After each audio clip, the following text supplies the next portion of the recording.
It is my real honor to introduce Chris Carlson, who is going to walk us through the next 15 minutes and introduce to you the other fine people on this stage. It has been a pleasure to work with you, Chris, over the past several years on water safety and drowning prevention work in California and in Orange County. So without further ado, Chris Carlson.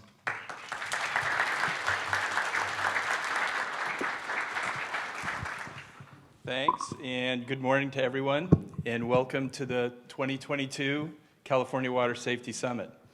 3 years ago, I had the honor of kicking off the 2019 summit with the hope that this would be an annual gathering to share and align how we could best improve water safety in this state. Well, COVID may have kept us from holding water safety summits for the last 2 years, but it did not get in the way of making significant progress.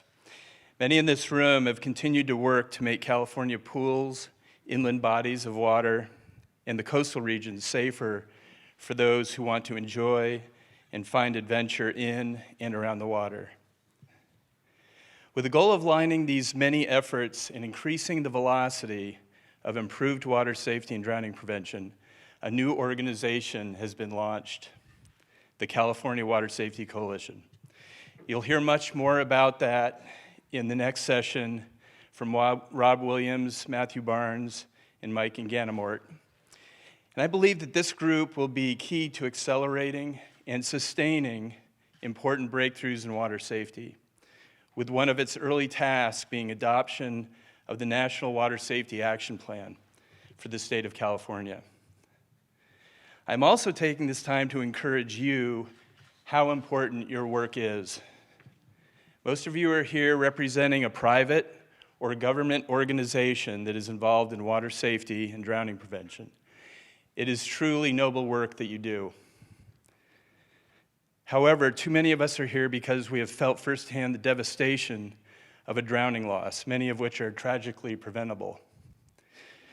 For just one example, most of you know Julie LaPiccolo and the Jasper Ray Foundation that she founded, which has accomplished so much in the area of pool safety. Julie continues to contribute in big ways and was an instrumental part of the team that formed the California Water Safety Coalition. And as many of you know, Will Cohn and Rob Williams also played massive roles in the formation of that organization.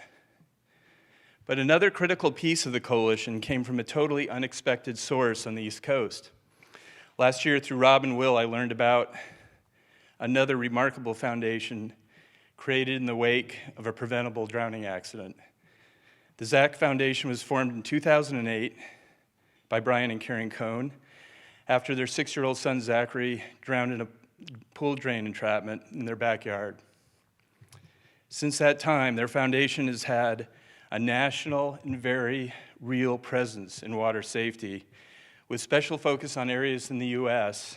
that experience higher than normal drowning rates. And now the Zach Foundation is having a critical impact on improving water safety in California. Last year, they came alongside the Ben Carlson Foundation to support this summit in the California Water Safety Coalition with generous funding and, even more importantly, with personnel such as Megan Ferraro, thanks Megan, and Matthew Barnes and Mike Ganamort, who have significant expertise and experience in this space. So with that as a background, and with a re-emphasis to all of you as to how important your work is, it is with significant gratitude that I ask you to give a warm California welcome to Karen Cohn, co-founder of the Zach Foundation.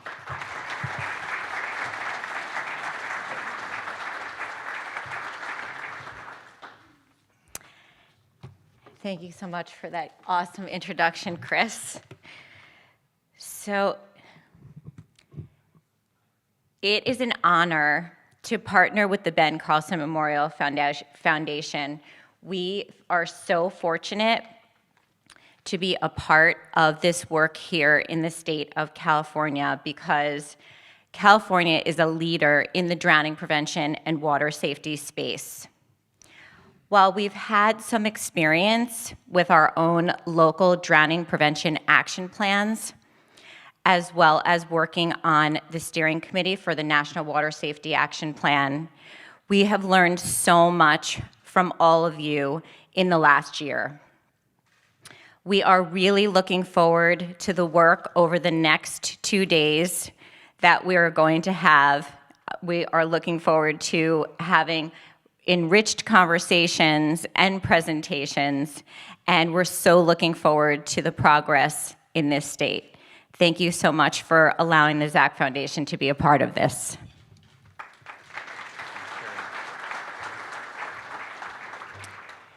And now please give a warm welcome to Jeff Boyles, the Newport Chief Fire Chief. Yeah. Thanks. Thanks, guys. Good morning, everyone. Welcome to Newport Beach. My name's Jeff Boyles. I'm the fire chief here, and as you all know in this room, that our lifeguards are part of our fire department. So having come up through the fire side of things and now managing lifeguards, it's been a very interesting journey for me this last 2.5 years. And special thanks to Rob Williams, our former chief. I don't think Mike Halfide is here, but now our current lifeguard chief, Brian O'Rourke, over here in the back. My goal here is to speak to you as public safety professionals. We just heard from Chris Carlson, and the Carlson family has become an integral role in our community with Ben's Foundation. And thank you, Karen, also for your nice words. In full disclosure, I'll speak to you through humor and through professionalism as we do. And you never know when you're asked to speak exactly what your audience will be like or what the format will be like. So I was sitting up here thinking, I'm glad I didn't wear my Ted Lasso socks today. That probably would have been inappropriate. So I did put some black ones on in case my socks show through. And that's how I cope and deal with stress. The Newport Beach Fire Department is, I just confirmed with Huntington Beach. I wanted to make sure on my way here. We're one of the only fire departments that I'm aware of in the state and probably the nation, and for that part, the world, that has an entry-level swim test for our firefighters here in Newport Beach. So as you're well aware, Newport Beach, its sandline coastline is made up about 50% land and 50% water, given our bay and our harbor and then our ocean front. So our firefighters as well, we take them down to the pier and our lifeguards supervise them. But in order to become a firefighter in this city, you have to demonstrate some ocean proficiency. You don't have to be a lifeguard, obviously. We rely on our lifeguards. But we do utilize those skills on a lot of different occasions. And case in point, just last summer we gave out some Medal of Valor awards where our fire engines work hand in hand very closely with our lifeguards. We have some ocean rescues where our firefighters are sometimes the first in the water and then the lifeguards come and assist. And most notably just last month with the HB-1 helicopter that went down in our bay. Our lifeguards were first on scene. In fact, it was an off-duty seasonal lifeguard that jumped in first. And then we had some on-duty, on-call lifeguards arrive, as well as our police units and firefighters. And given the fact that that was nighttime, highly stressful, a sunken helicopter, and our firefighters and lifeguards and police officers were all in the water doing the best they can, and no one was injured or hurt on the public safety side. It just speaks volumes to the training and to our folks and things that they've been through. But I didn't put this paper in big enough font, so I'm going to use my glasses here. But I just want to highlight about 6 more things really quick, but it'll go fast. Some of the things that our organization has been doing to support drowning prevention. The Orange County Drowning Task Force, which is now the statewide California Water Safety Coalition. We're doing data collection with our EPCRs, so our paramedics and our lifeguards, when they do their EPCRs, are doing data collection that's helping with various forces. Our partnership with Hogue, and I notice our mayor over here has his Hogue jacket on, with Project Wipeout that goes back to 1979, is a premier force in the entire country.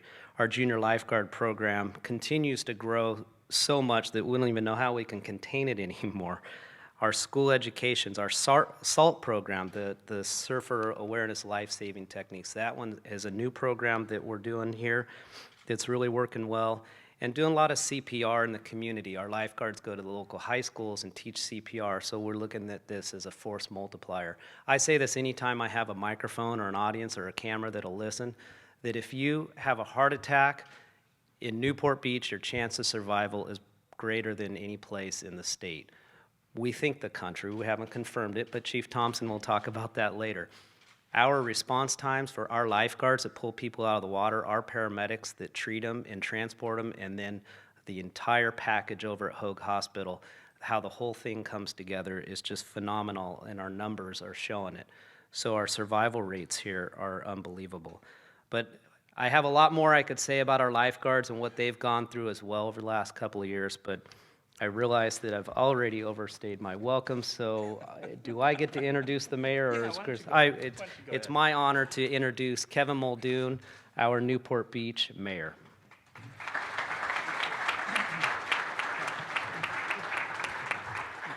The chief has to say it's an honor because I decide his payroll. And also, I want to let you know, Chief, that white tube socks are coming back in style. So we've got a lot more breathing room. On behalf of the city of Newport Beach, I want to welcome y'all to one of our premier hotels that's under construction. Hope you come back in a couple months. It's going to be amazing. I want to first thank for hosting the California Water Safety Coalition and the Ben Carlson Foundation. As you know, Newport Beach has about 9 miles of coastline, and water safety is very near and dear to our heart. And it's especially the case when we lost our local hero, Ben Carlson, who was saving another person's life and selflessly sacrificed his own safety. So with that tradition, and Chris, thank you for kicking this off, this is one of the greatest causes that most people aren't aware of. If you think about what you're teaching, what you're learning about, what you're spreading, is you're spreading joy. You're preventing sorrow. You are improving the quality of countless people's lives. You are bringing families opportunities to celebrate each other. And really, you're doing a lot more than I think we will ever realize. So I want to thank you for that on behalf of the city of Newport Beach. And I want to encourage you and let you know that even outside of water communities like Newport Beach, every community has a pool, a lake they can go to, a situation where they could face some potential harm. And you are doing something that's impacting the entire state. Some of you, I understand, are from back east and eventually the entire country. So I look forward to seeing the fruits of your great labor and preventative scenarios, tragedies, I should say, being prevented in the future. I want to finish by saying that while you're here in Newport Beach, if there's anything I can do for you, you can reach out to me or the chief personally. We try to be a very hospitable town. We are known for our tourism, so it's great to see life coming back to normal since the COVID restrictions have been released. And we hope that you find your stay to be a lovely stay. And it's an honor, of course, to be here with you today. And I just want to give a quick thanks to one of the organizers. William Cohn is going to come up in a second. William is getting his PhD in Australia. I believe your dissertation's on Crocodile Dundee, correct? Yes. And I want to thank you very much, William, for your hard work and for all the great things everyone on the committee has done to make this event possible. Thank you. Thanks so much. Thank you, Chris, Karen, Chief Boyles, and Mayor Muldoon. I know a lot of the folks in the room like to start with why. Jack is one that always starts with why. Johnny Johnson is one that always starts with why. And our next speaker is one of the reasons of why we are here. There are several people in this room who have lost someone to drowning. And I think it's a great way for us to start the day by reminding ourselves why we are here. It is my privilege to introduce Candace Thome. Candace is the CEO and founder of Swim Brayv, which was inspired by the fatal drowning of her baby brother. So would you please give a warm welcome to Candace?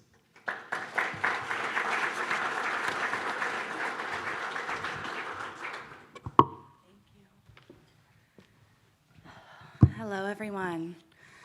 So thank you very much for the introduction. My name is Candace. I am from Southern California, born and raised, military brat, bounced around all over. My father was a police officer in Los Alamitos. He served Orange County until he retired recently. I have an aunt who was a pediatric nurse in Orange County for decades. I also have an uncle who currently sits on Huntington Beach firefighters. My point in saying all this is that my family is just like pretty much every other family in this room.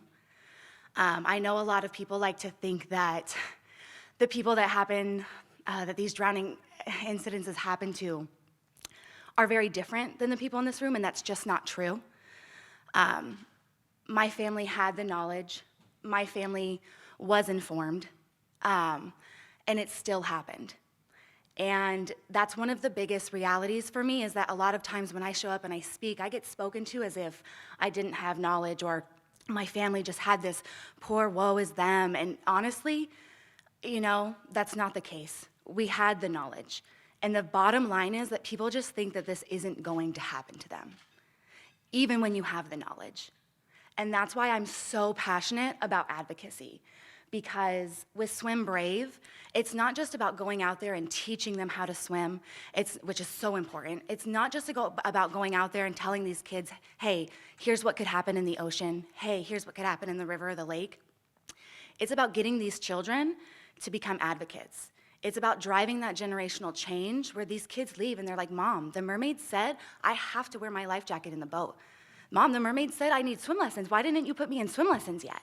And they'll come back the next summer and they'll find the mermaid that told them that, and they'll be like, I'm a guppy this year, I'm at this level. It's the advocacy for us.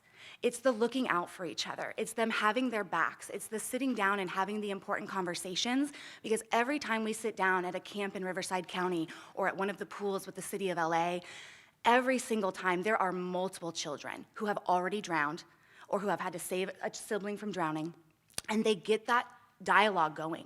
They start talking about it with the mermaids. They start having this open conversation, and it takes this really scary, really intimidating topic to a 6, 7, 8, 9, 10, 11, 12, 13-year-old, and it makes it something that they can grasp, and it makes it something that they can tackle. And we give them these deliverables, as we say in the marketing world, that make it manageable for them to go out and for them to look out for each other and for them to drive the little bit of change that they can drive. And when they're doing that, group by group by group, summer camp after summer camp after summer camp, we are noticing that there is a really cool change that's happening. And for me, that's all I wanted. I didn't start this for anything other than to help save one life. I'm the oldest of 10. I'm the mama bear of all of them. And he was the youngest of the 10. By the time he was born, I was in my 20s. I was already in college. I was in the room. I held my mom's legs open when she had the baby. I was old enough to understand the value of a life when he was born. So when he died and I was in the room, I was old enough to understand the value of a life. He was 2. He'll never have a future. We won't know what he'll look like. He never learned to swim. All of these things that me and the rest of my siblings were able to do, were able to grow up. And that's something that Brayv will never have. I never want another family to have to face that pain ever again. I wouldn't wish it on my worst enemy. And that's why we do what we do with Swim Brayv. It is a passion of mine. It's something that I never thought I would be doing, right? 5, 10 years ago, they ask you in college, what's your 5-year plan? What's your 10-year plan? What are you gonna be doing? Running companies was always it. Running a nonprofit was never on the agenda. Never thought I'd be here at all. So, one, I'm honored. Thank you so much for the time, so much for the ears. But also, I'm not going anywhere. Right, we have work to do. There's things to be done, and I'm not the only one. I know that there are an abundance of families. Unfortunately, when families lose a loved one, they typically reach out to other families who have lost loved ones. A lot of people who are not comfortable talking to the police about what happened or talking to, a doctor about what happened will come to a family or loved one, and we share that grief with each other, those stories. So I don't just lay on Brayv's grief anymore. I have a lot more. Every year, people come and I hear their stories and I hear their grief, and it's a lot, and it doesn't stop. And for that reason, we can't stop. So I just want to say thank you so much for all of the work. Thank you so much for the time in the next few days and the diligence moving forward. And I will be here for the next couple days if anyone has any other questions. Thank you so much, everybody.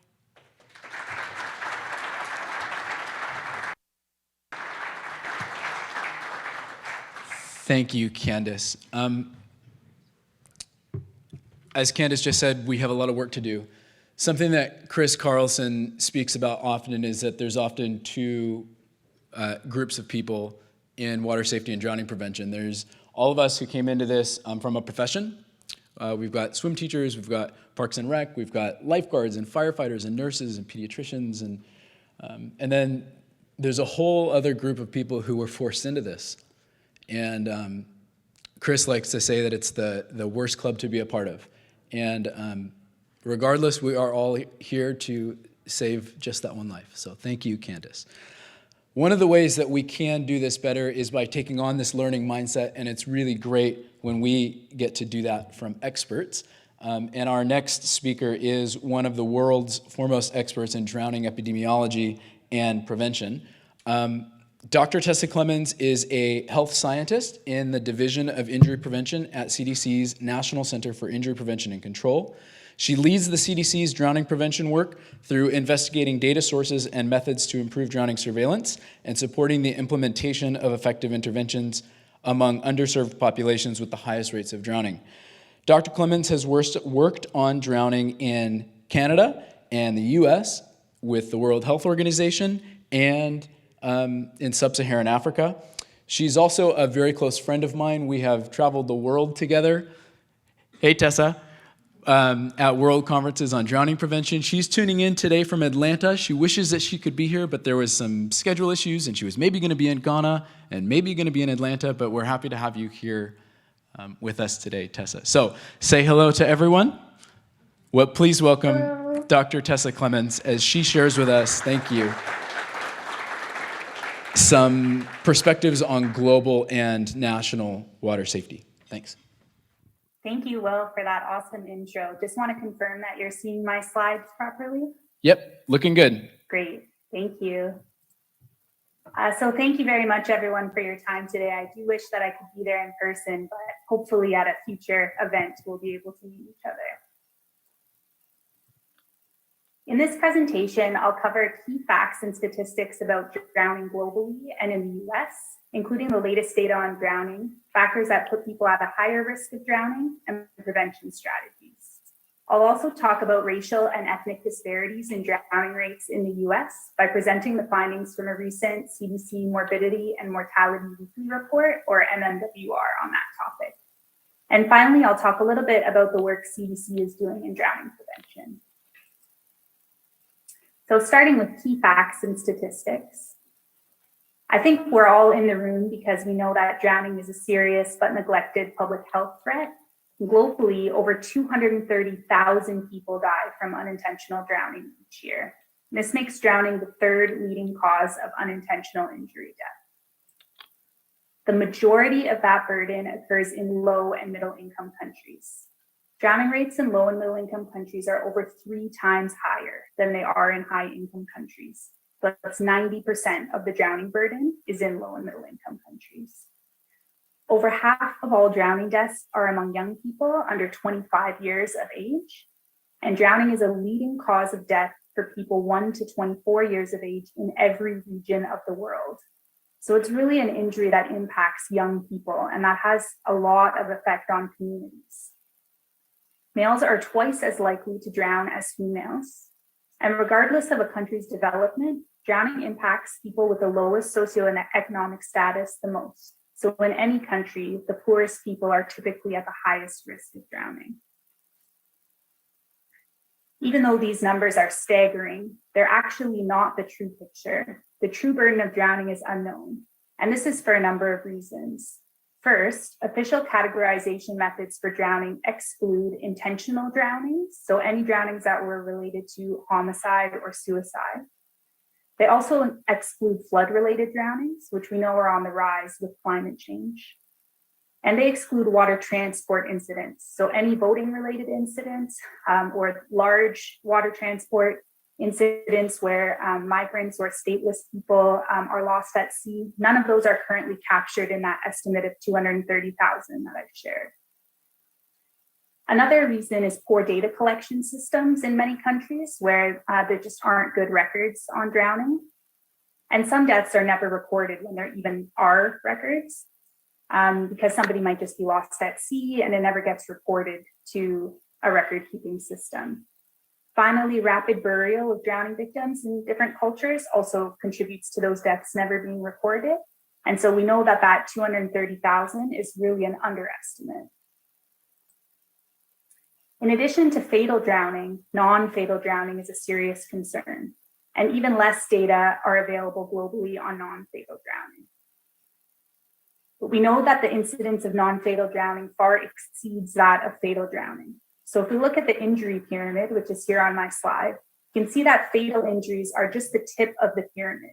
For every fatal injury that occurs, we know that there are more injuries that result in hospitalization, even more that result in emergency department visits, and the greatest portion are those that are never reported at all.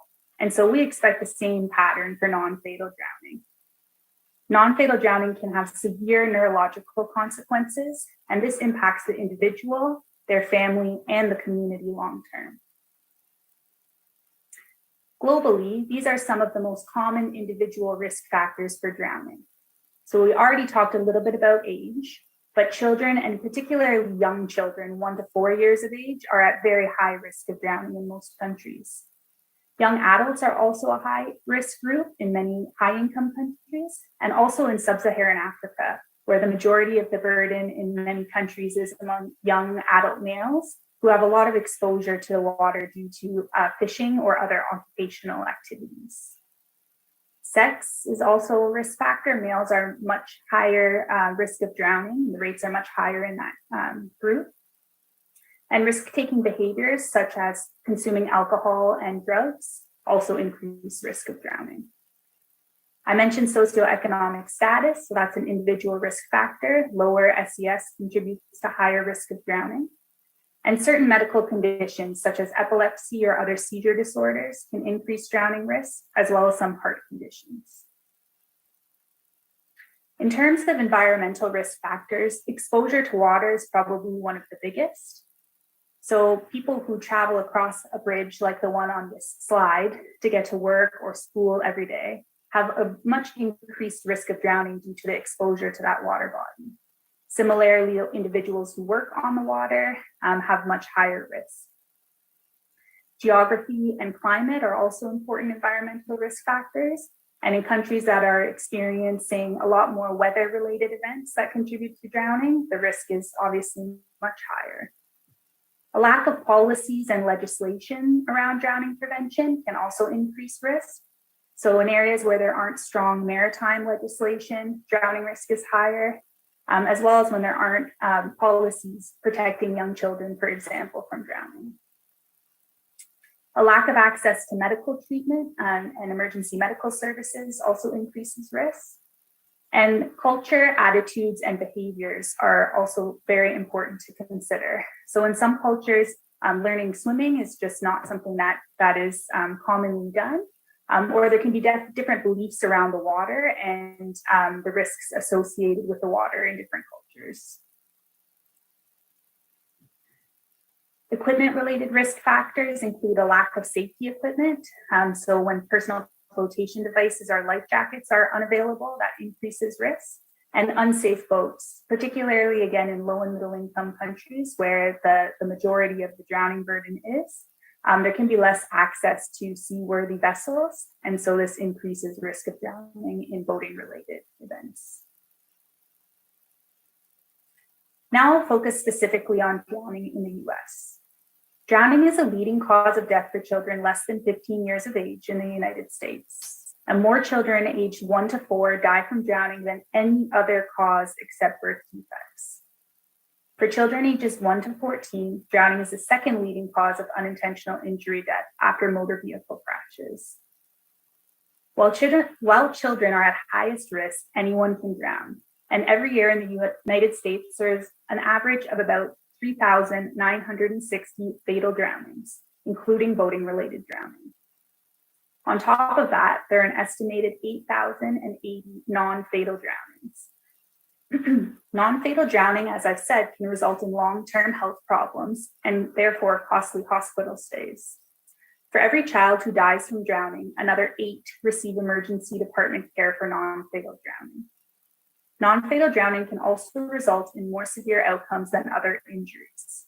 More than 40% of drownings treated in emergency departments require hospitalization or transfer for further care. And this is compared to about 8% for other injury types. Drowning death rates vary from state to state. The annual age-adjusted drowning death rate in the United States during 2015 to 2019 was 1.23 deaths per 100,000 people.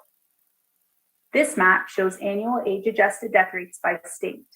The states with lighter shading have lower fatal drowning rates, and the states with darker shading have higher fatal rates. Drowning rates range from 0.65 per 100,000 at the lowest to 4.97 per 100,000 at the highest. The states with the highest drowning death rates were Alaska, Hawaii, Louisiana, Florida, and Mississippi. The highest risk locations for drowning vary by age. Among infants under 1 year old, 2/3 of all drownings occur in bathtubs. For children 1 to 4, most drownings in the US happen in home swimming pools. And more than half of all fatal and non-fatal drownings among people 15 years and older occur in natural water like lakes, rivers, or the ocean. There are a number of drowning prevention strategies that I'll briefly discuss because I'm sure a lot of people in the room are experts in various areas or aware of many of these. And this is in no particular order, but I'll start with basic swimming and water safety skills. Formal swimming lessons can lead to water competency, which means being able to anticipate, avoid, and survive common drowning situations, as well as recognizing and aiding those in need. So water competency skills include water skills, water smarts, and helping others. It's important to note that children who have had swimming lessons still need close and constant supervision when in or around water. Proper fences have also been demonstrated to be an effective drowning prevention strategy. Homeowners with pools should construct and use 4-sided fencing that fully encloses the pool and separates it from the house, with self-closing and self-latching gates. A responsible adult should be designated to supervise closely and constantly when children are in or near water, including bathtubs. And adults watching kids in or near water should avoid distracting activities like reading, using the phone, and consuming alcohol or drugs. Life jackets reduce the risk of drowning while boating for people of all ages and swimming abilities. Life jackets can also be used by children and weaker swimmers of all ages during non-boating activities in or near the water. Alcohol should be avoided before or during swimming, boating, or other water activities. And again, adults should not drink while they're supervising children. Other drowning prevention strategies include learning CPR. CPR skills could save someone's life in the time it takes for paramedics to arrive. It's also important that people know the risks of natural waters. Lakes, rivers, and oceans can have hidden hazards such as dangerous currents or waves, rocks or vegetation, and limited visibility.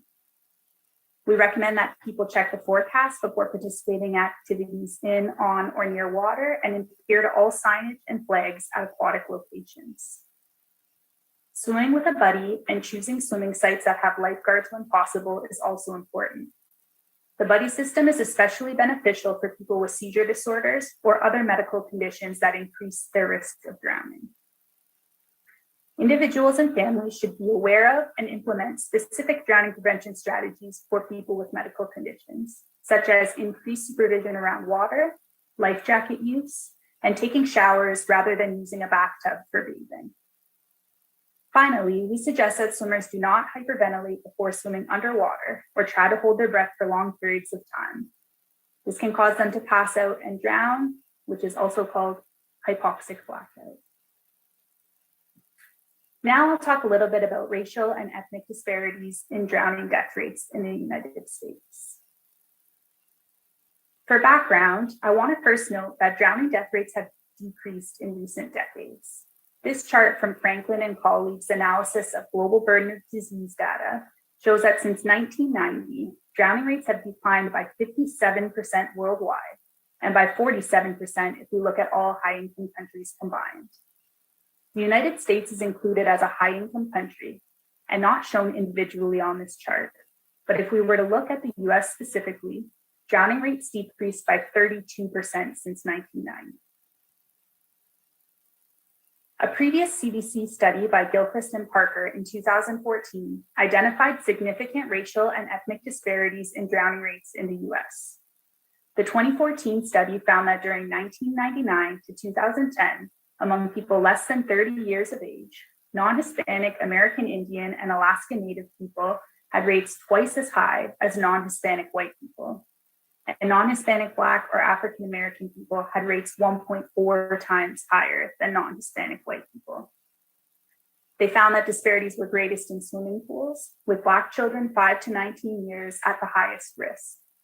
So our key question was whether the decreasing drowning death rates observed in the United States in recent decades have also been accompanied by a decrease in these racial and ethnic disparities. We use National Vital Statistics System death certificate data from 1999 to 2019, a 21-year period, to calculate drowning death rates and disparity rate ratios for people under 30 years of age in the United States. And the reason that we focused on this age group is because drowning is one of the 3 leading causes of unintentional injury death for each age group under 30 years of age. Disparity rate ratios were calculated using non-Hispanic white people as the reference population. We chose this population because they represented the largest racial and ethnic group during the study period. So rate ratios that are greater than 1 indicate a higher drowning death rate in the specified group when compared to non-Hispanic white people. Conversely, rate ratios that are less than 1 indicate a lower drowning death rate in the specified group. Drowning deaths were identified using International Classification of Diseases Underlying Cause of Death codes, W65 to W74, which are the traditional unintentional drowning codes. We also included B90 and B92, which are boating-related drowning codes.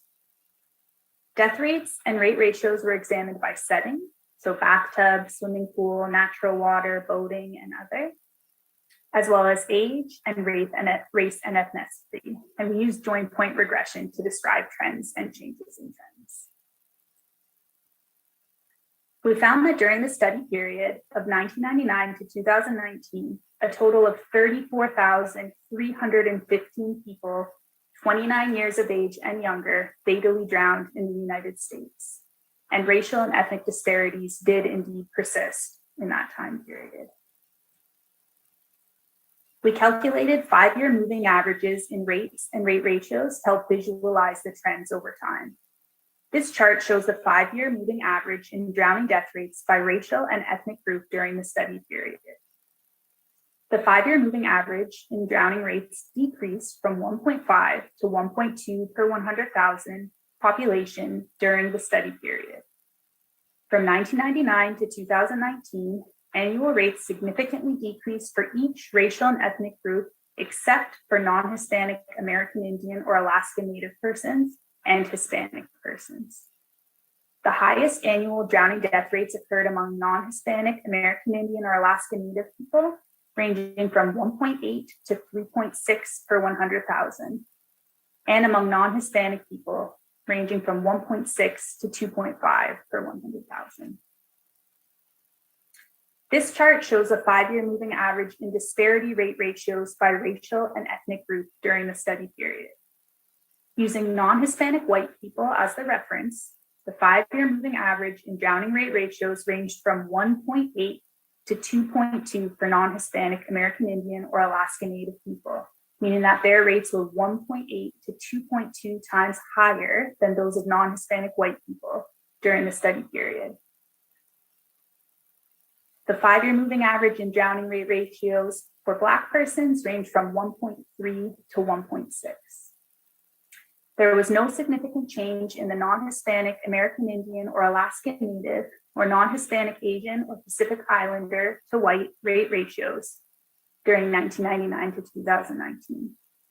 The non-Hispanic Black to white rate ratio decreased significantly initially from 1999 to 2005, but then increased significantly in recent years from 2005 to 2019. Overall, the drowning rate among non-Hispanic American Indian or Alaska Native people was twice as high as that for non-Hispanic white people. And the rate among non-Hispanic Black people was 1.5 times higher than among non-Hispanic white people. These are quite similar to the ratios that were reported in the 2014 MMWR. So the disparities are certainly persisting. Drowning death rates and rate ratios varied by age and setting. For all settings combined, disparities in non-Hispanic American Indian or Alaska Native rates were present across all age groups, with the highest rate ratios found among people 25 to 29 years, where drowning rates were 3.5 times higher in this age group. Disparities in fatal drowning rates between non-Hispanic Black and white people were present in all age groups except the 1 to 4 age group. And the largest disparities were among children 10 to 14, where rates were 3.6 times higher for Black children. Racial and ethnic disparities were also present in all settings and were most pronounced in swimming pool deaths. Compared with non-Hispanic white people, the highest rate ratios occurred among Black youth in swimming pools, where children aged 10 to 14 years had rates 7.6 times higher than non-Hispanic white children. Disparities in swimming pool drowning death rates were also present in most age groups for non-Hispanic Asian or Pacific Islander people and Hispanic people. Fatal drowning rates in natural water were highest among non-Hispanic American Indian or Alaskan Native people, with high rate ratios across all age groups, ranging from 2.1 to 4.0. Racial and ethnic disparities in unintentional drowning death rates among people under 30 years of age were evident in 1999 and persisted through 2019, with significantly higher rates among non-Hispanic American Indian or Alaska Native people and Black people. Although drowning death rates decreased overall, racial and ethnic disparities persisted during the 21-year period, and the disparity between non-Hispanic Black and white people increased in recent years. Multiple factors contribute to increased risk of drowning for all people, including behavior, skill, environment, and underlying medical conditions, like we discussed earlier in this presentation.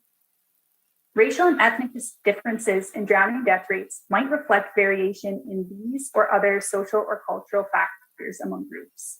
However, the information available from death certificates, which was the data source for this study, limits our ability to explore these factors.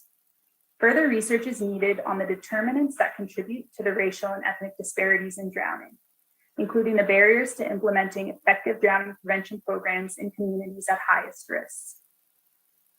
Racial and ethnic disparities in drowning deaths differed by setting, and the most applicable drowning prevention strategies also differ by setting.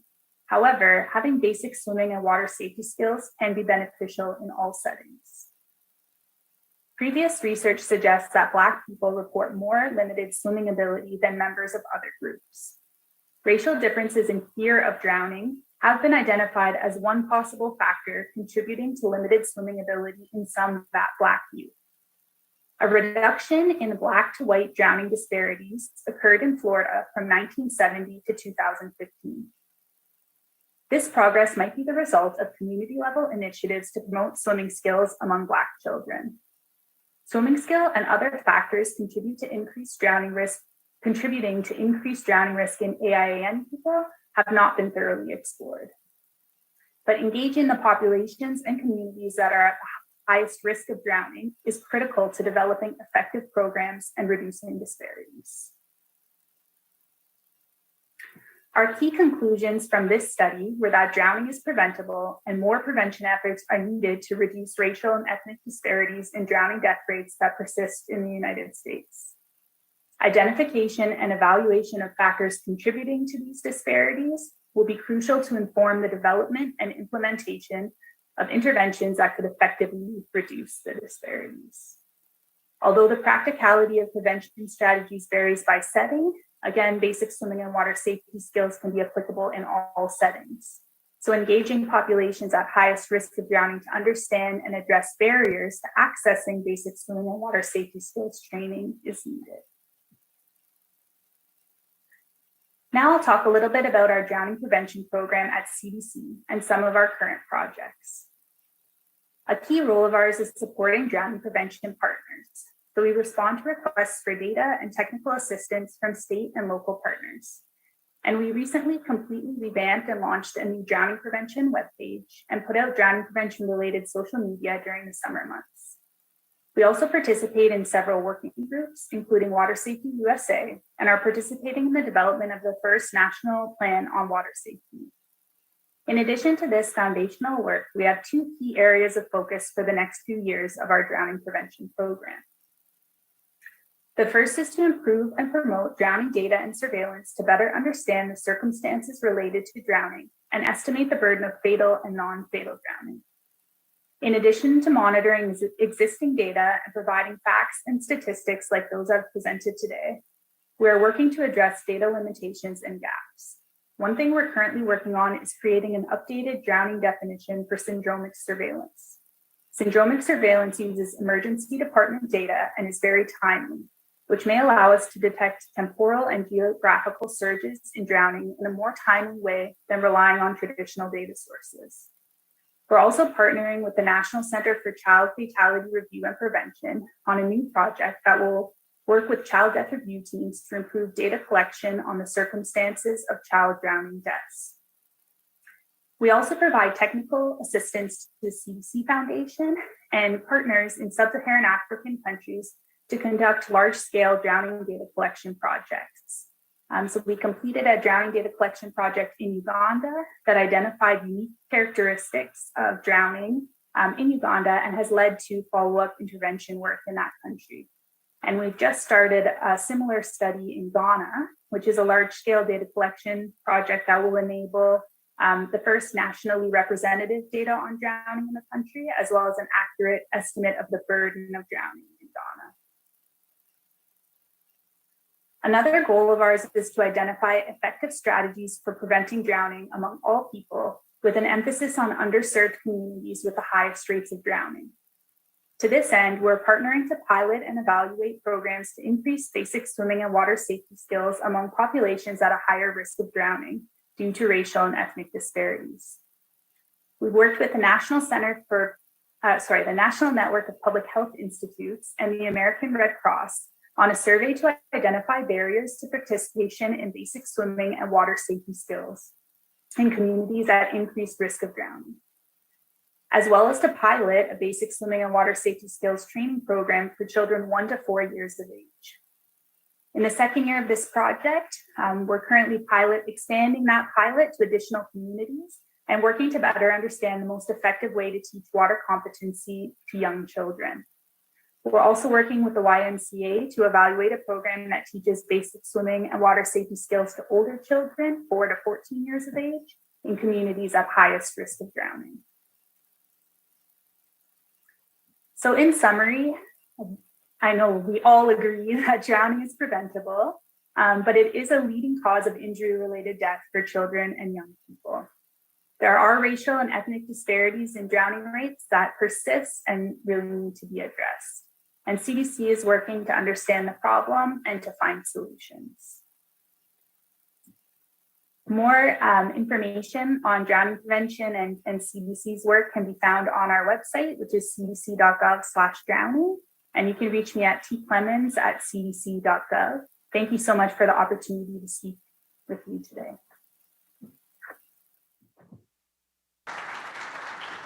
All right, Tessa, you can't see us, but we can see you, and everyone's clapping. So thank you so much, Tessa. It's really great to see the CDC moving in some awesome directions, supporting water safety and drowning prevention at the national level. And so from the global and the national perspectives, we are now going to move on and talk a little bit about the state of California. So Tessa, I'm going to ask you to turn your camera off. Orion and Renay, I'm going to ask you to turn your cameras on. And if Renay, there she is. Okay, so as we move in for the state of California, I'd like to introduce Dr. Renay Bradley, who currently serves as the Chief of Epidemiology in the Surveillance Section with the Injury and Violence Prevention Branch of the California Department of Public Health, and Dr. Orion Stewart, who is an injury prevention research scientist currently working across injury prevention topics both with the within the Injury and Violence Prevention Branch. And both of these fine people are also University of Washington alumni, which is important for me. So Dr. Stewart, Dr. Bradley, thank you so much for joining us. I'll ask Orion, you can share your slides and take it away. Great, thank you so much. As Orion's bringing those slides up, I just wanted to say thank you so much to Dr. Clemens for such a wonderful and informing presentation. It's really great to see. I was very happy to see California in the lighter colored on the map, so it looks like we're doing something perhaps right in terms of our drowning prevention work. But as she said, drowning is 100% preventable, so we definitely still have a lot more work to do. So thanks so much to Will and for the Into the Water Safety Coalition for not only for reaching out to us to ask us to present today, but also for reaching out to us in the recent years just to tell us all about the Water Safety Coalition and to start to build a relationship with us so that we can figure out how best to work together within this space. So I work in injury prevention. Dr. Stewart and I are very excited to have the opportunity to work with you to strengthen the available data that we have here in California so that we can continue to help prevent drownings in the future. Orion's going to tell you all about what's going on in the context of fatal and non-fatal drownings here in California. I wanted to just quickly start out by telling you a little bit about the public health approach that we take. If you could go to that next slide, please, Orion. Thank you. All right, so of course, we're here from the California Department of Public Health. So this is the public health approach that we take to injury prevention. We're going to focus here today on defining and monitoring the problem. That's what we do with our data. We're also going to talk a little bit about identifying mostly risk factors at this point, but we can certainly also use data to identify protective factors so that we can figure out how to buffer and lessen the likelihood of drownings, especially in those at-risk populations in the future. And of course, we want to be able to use data to develop and test various prevention strategies. Again, I'm wondering what it is we are doing here in California that may be working to keep those drowning rates a little bit lower than some other states in our country. And then once we do identify the policies and the programs that are the most effective, we want to be able to assure widespread adoption. Go ahead to that next slide, please. All right, so I want to just mention, we do general injury surveillance within our Injury and Violence Prevention branch here at CDPH. We have our Epicenter website, which we've got up here. Our death data on there is the most recent. We don't have very up-to-date non-fatal data, but we're in the process of revamping it, so please stay tuned for that. We also have one funded program called Kids Plate, which is a local childhood injury prevention grants program where we fund different injury prevention programs through the sales of these specialized license plates. So you see the one on the screen there with the little hand. And in the past 5 years or so, we had about 4 of 13 funded local assistance programs invest specifically in drowning prevention. But I did want to mention, unlike Dr. Clemens in the CDC, we don't currently have any dedicated drowning prevention programs at CDPH. We're here to do the best we can to be able to bolster our efforts and be able to contribute to this space. So again, we're really just excited to have this opportunity to get to know all of you and figure out how we can best contribute to this effort. So I'm going to go ahead and turn it over to Dr. Stewart, who's going to walk you through all of the data in this area. Thank you, Orion. Hey, thanks, Renay. Thanks for the introduction. It's my pleasure to be here to talk a little bit about the burden of drowning injuries in California. I'd also like to thank Dr. Clemens for laying a lot of the sort of groundwork at the national and international level. A lot of the information I'm presenting here will sort of reiterate what Dr. Clemens said, but using California-specific data. And I'll start by just giving a brief overview of the data that we use for a general injury surveillance. We start with vital statistics death data, which is basically a database of information from the death certificates of California residents. And then to look at non-fatal drowning injuries, we use emergency department and hospital discharge data. And so these are visits to EDs and hospitals in the state of California that are reported to the California Department of Healthcare Access and Information from state licensed facilities. We restrict those data sets to California residents. And then just a reminder that visits to the ED are generally less severe. They're treated and released, whereas hospitalizations represent more severe injuries that need to be treated at least overnight. And then with these, there are actually 3 different data sets. We use CDC guidance to identify injuries and classify them using the International Classification of Disease coding system. So ICD-10 for fatal injuries, and then ICD-10-CM for non-fatal hospital and ED injuries.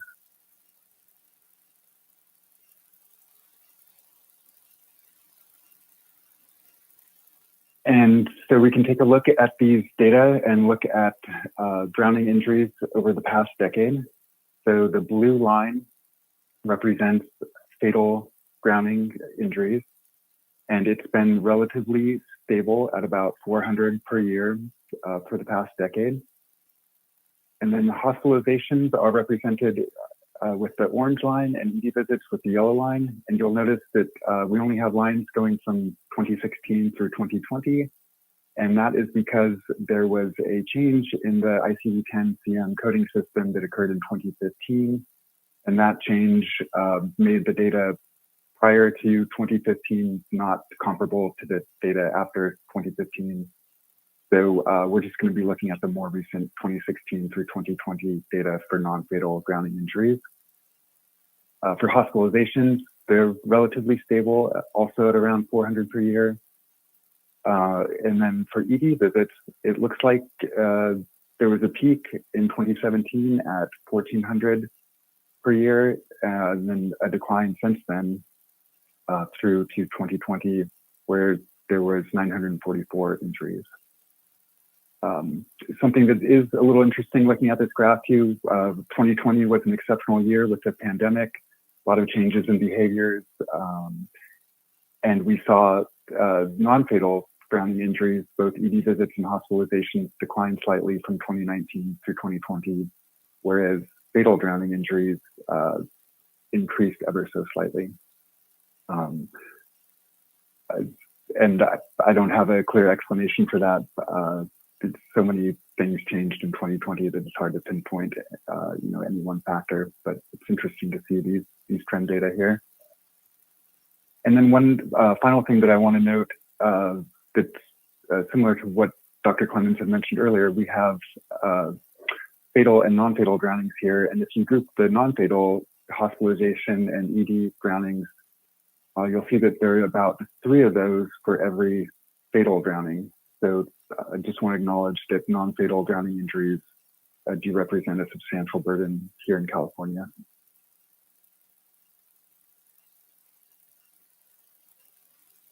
And this next series of slides, I'll be looking at drowning risks by risk factors. So this one is age. And for these slides, for simplicity, I've grouped together the hospitalization and ED visits into a non-fatal group, which is shown here in orange.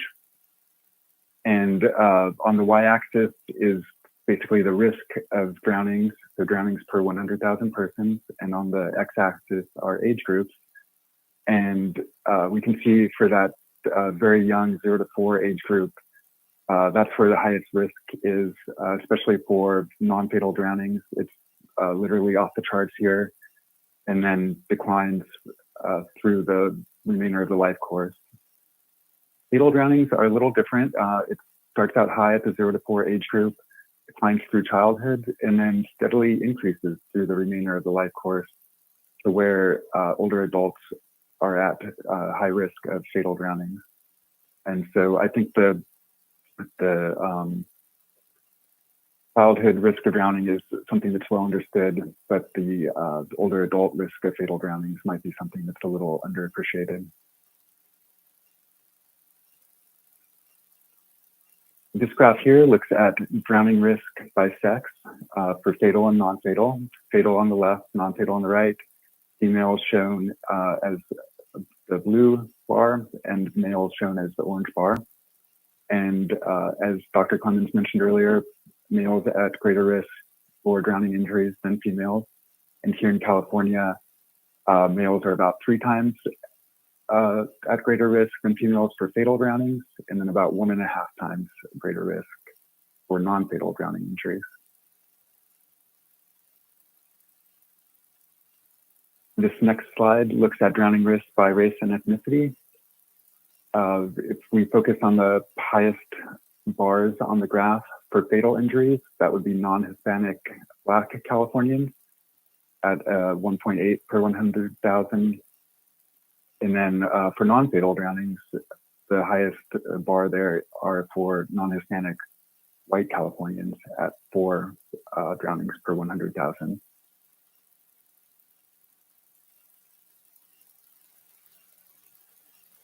This next slide looks at drowning risk by region.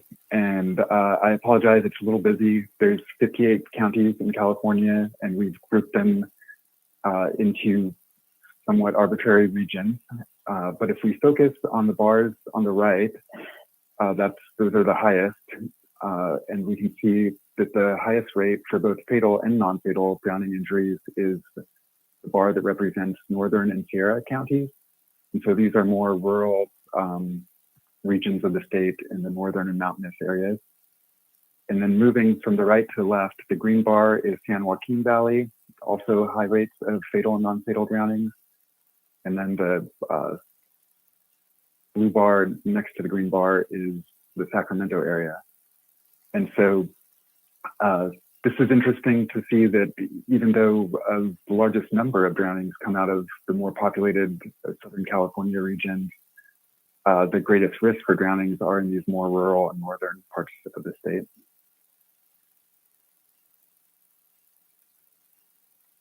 And then for this next slide, I've got to give a shout out to Will Coons for processing the data to make this.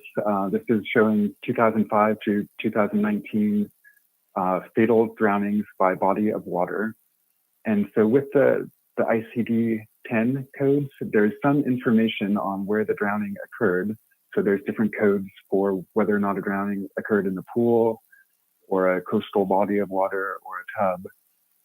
It's very basic information.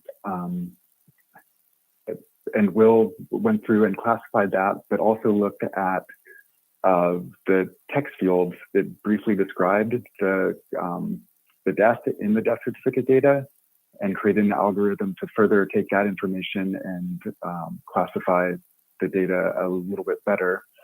And so we're able to see the bodies of water for fatal drownings in California. And it's a really diverse settings here. We have pools at 27%, rivers and canals at 23%, coastal water at 20%, bathtubs at 11%, and then lakes and ponds at 10%. And then the remainder are various unknown or other groups.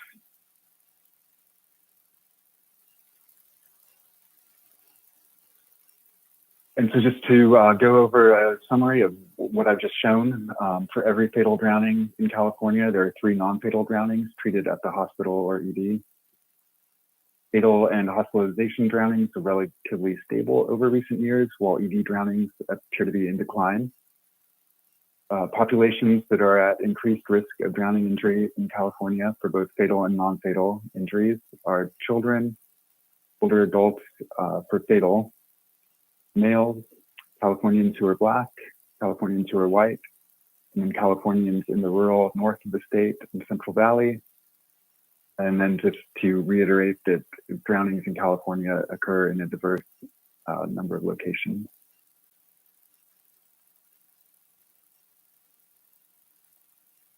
So these data are great to sort of get a general overview of what drownings look like in California, but there are definitely limitations to the data. The first of which could lead to potential undercounting. And so, as you heard before, there's sort of official guidance on how to identify drowning injuries in these death and hospital data sets. And some of that official guidance can possibly lead to undercounting, where we look only at the underlying cause of death and not contributing causes of death. And so an example of this leading to undercounting is that if a person had a heart attack or a stroke and happened to fall in water and drown, the underlying cause would not be drowning, it would be that heart attack or stroke, and then drowning would be a contributing cause of death and it would not be counted. Also, we're only looking at unintentional fatal drowning injuries, and those exclude assault drownings and suicide drownings, as well as those where the intent cannot be determined. And then if we remember the injury pyramid that Dr. Clemens presented, we only are looking at fatal drownings and then those treated at a hospital or ED. We miss all the drowning injuries that were perhaps treated at a primary care facility or did not appear at any medical facility at all. So we're only seeing sort of the tip of the iceberg here. Another thing to acknowledge about these data is that they were never meant to look at drowning specifically. And so we're missing a lot of the information that we really want to understand drownings here in California and what potentially could be done to prevent them. Modifiable risk factors is what we call those. And so that would be things like barriers around pools, the victim characteristics, whether or not that person was able to swim, whether or not there was any substance use involved, the circumstances prior to the drowning event, so the activity that occurred, whether or not there was supervision for younger people, whether or not there was a rescue attempt, a flotation device in use, and the list goes on and on. This is just a very short, high-level summary of some of the information that we would like to have, but we just can't get from this these general data sets.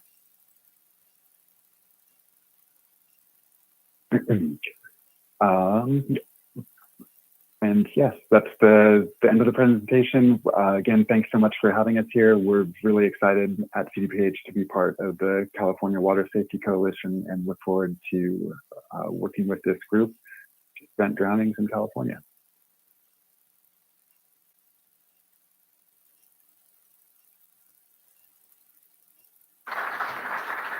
Thank you, Orion and Renee. Again, you can't see us, but we can see you, and we're very grateful for that information. We're going to go ahead and switch back to the PowerPoint now. We just got a really great foundation layer of drowning data and drowning information from a global, national, and a state level. Here's where we're going. We're going to transition from the data and the burden. Hopefully you picked out some things in there. One, drowning is a really complex issue, very diverse, happening all over the state, different risk factors for different groups, which all leads to our work and your work meeting and being implemented in different ways. Here's where we're going is from the data to what we do about it. So we're going to hear from Megan Ferraro shortly on the National Water Safety Action Plan. We're going to go fuel up on coffee, come back, and then we're going to look at the California Water Safety Coalition and the plan, and then go local. And we've got some really great speakers coming in to talk about what's happening at the local level. So it is my honor to introduce Megan Ferraro. Megan is the executive director of the ZAC Foundation, where she oversees programs, directs philanthropic partnerships, and represents the nonprofit as a subject matter expert in the aquatic sector. Megan is also a steering committee member of the National Water Safety Action Plan. She's an advisory council member of the National Drowning Prevention Alliance Advisory Board and founding member of the steering committee of the Families United to Prevent Drowning. There she is. Everybody, please welcome Megan Ferraro. Thank you.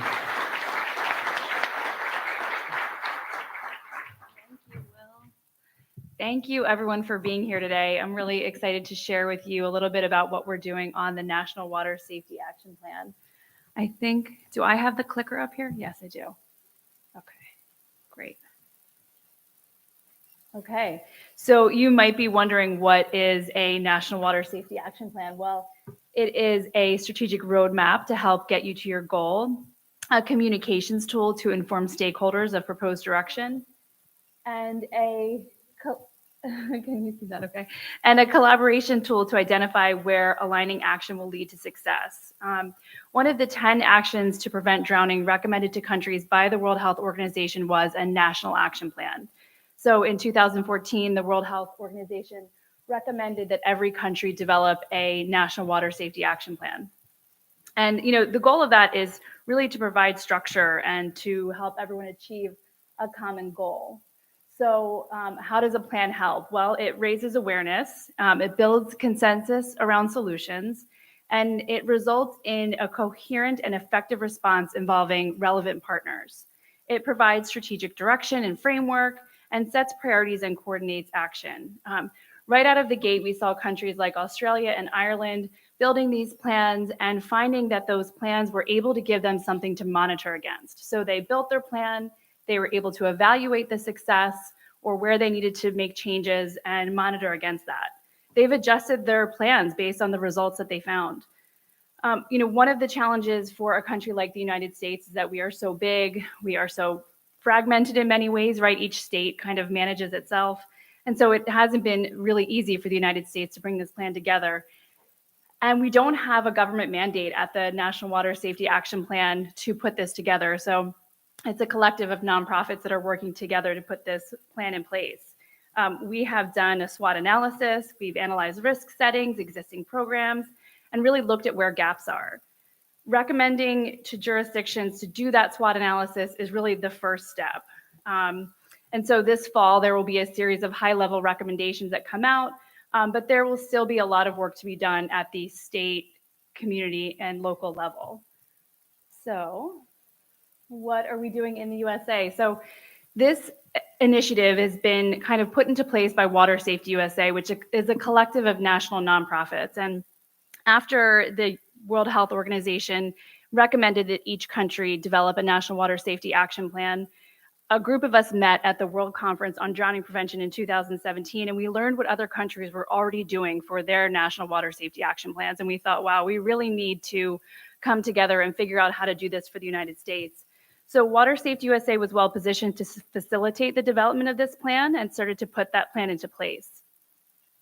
And so what did that mean? That meant a 3-stage development process. They first established the scope and the framework that would support both the development and the implementation of that plan.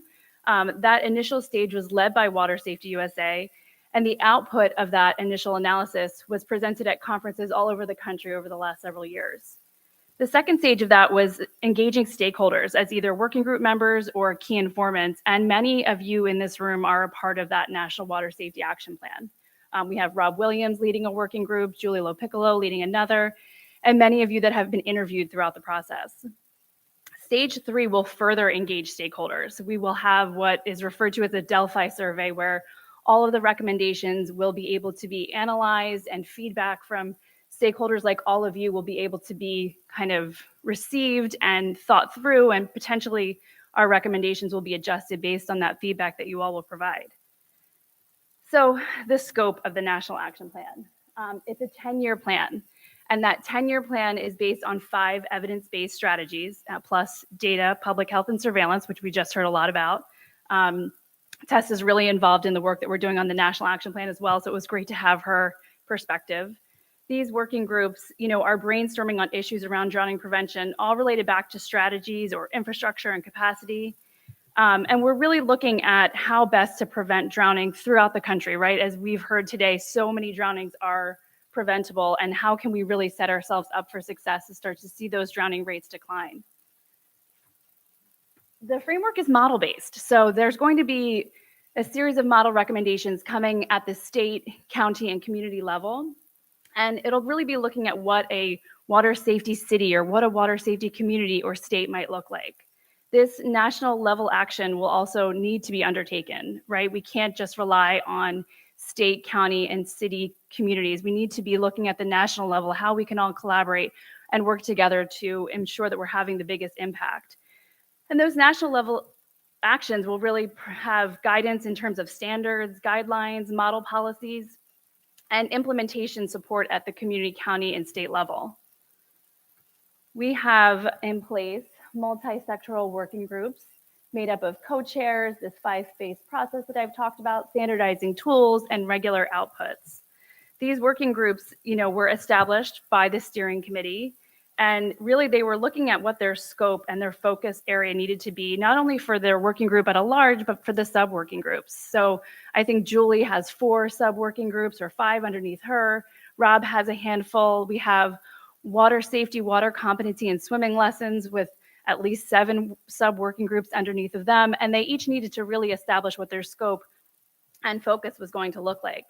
And as they were doing their environmental scan and their gaps analysis, stakeholder engagement was a key part of their process. And the recommendations that we've been receiving are evidence informed at both the state, county, and community level, and will really be providing input on what these final models will look like. They will include standards, practice guidelines, model legislation that may be possible in certain places, and making recommendations for further research to address the gaps that have been identified.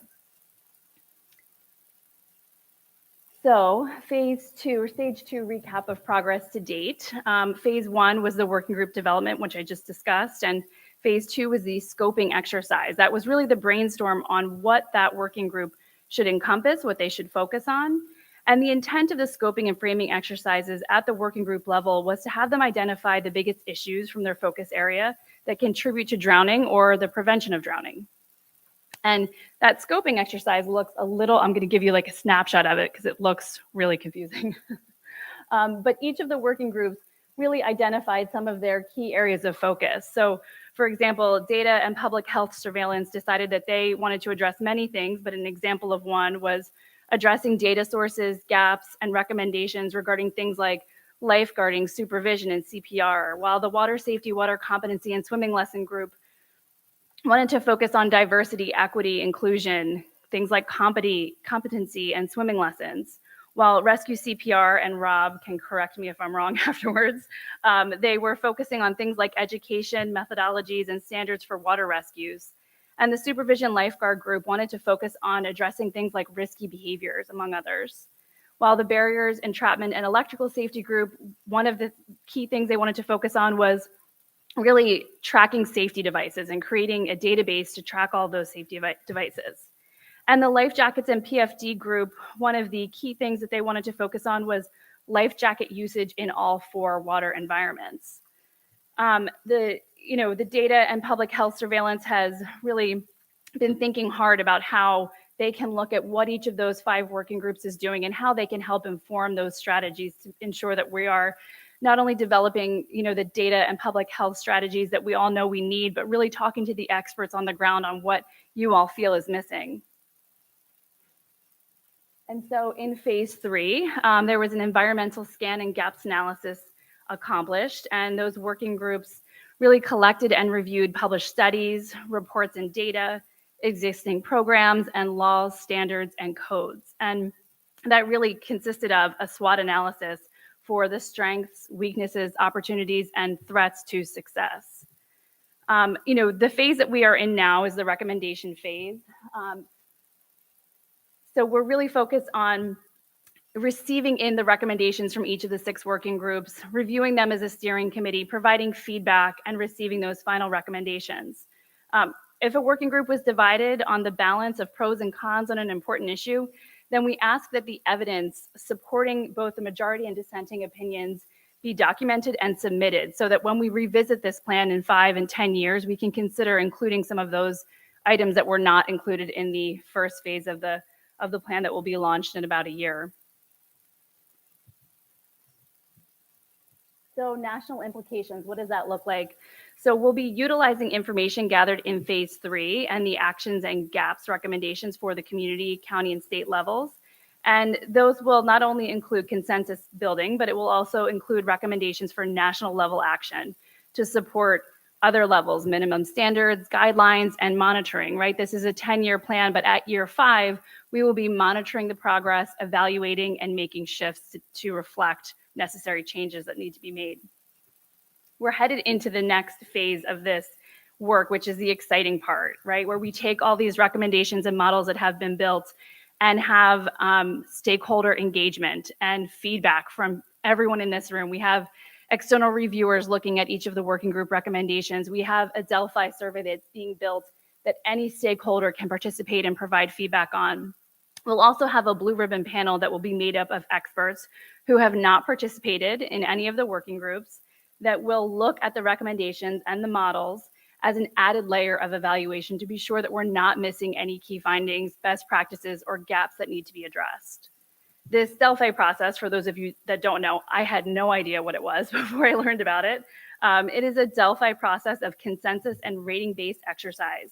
It provides transparent and effective evaluation and validation of the working group output. So it will be critical that you all participate in any of the working group recommendations where you feel you have an area of expertise. And we will be I'm sure, we'll be sending lots of emails, letting you know that the Delphi survey is available, encouraging you to provide feedback, and really ensuring that you share it with any colleagues or partners that may not be in the room today.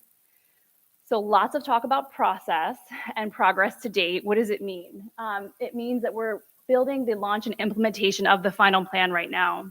This is being led by the steering committee with input from an external implementation advisory committee. The format for the final plan will depend on the findings of the working groups that we're receiving right now, the recommendations of that blue ribbon panel, and listening exercises with stakeholders from the community, county, and state levels. This work that's underway is going to create lots of content. We'll be looking forward to the implementation and how to increase likelihood and uptake of implementation. And that final plan is expected to promote achievable goals whose effectiveness is supported by evidence, right? And so we anticipate that the final plan documents and implementation guidance for each recommendation and a research agenda will be published within the year. And so what does that mean here in California? So you all know that you have been leading the country in water safety and drowning prevention. So you have really already gone well beyond the initial stages that most states will begin their process of convening their stakeholders, of identifying risks and gaps and opportunities. This fall, late fall likely, high-level formal recommendations will be published. They will recommend that communities begin coalescing stakeholders, that they begin identifying what it might look like for them to roll out a plan, for them to start thinking about evidence-informed recommendations.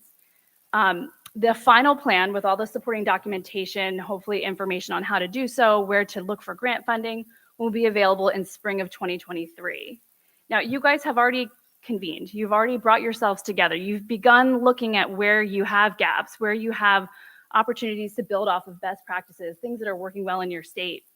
So you are really far ahead of the rest of the country. You are already spearheading, right, this California Water Safety Coalition. And I know that you all will be meeting over the next 9 months in the lead up to this release of these high-level recommendations. So it's really exciting to be working at the national level for years now on this plan, and to see all of you here together taking the charge so seriously with so much momentum and excitement. And we're just at the national level so grateful for that. So I've just talked to you for 10 minutes about this national action plan. If you want to follow along, if you want more information, you can go to our website at watersafetyusa.org. You can follow us on Facebook and Twitter. You can sign up for the feedback survey so that you can be included in the Delphi survey process. And you can stay informed by signing up for our quarterly newsletter. If you'd like, you can scan this QR code. It'll take you right to our website for more information. So thank you for listening to that. If you have any questions, I'm happy to answer it now, or I'll be available in the back of the room. Thank you all.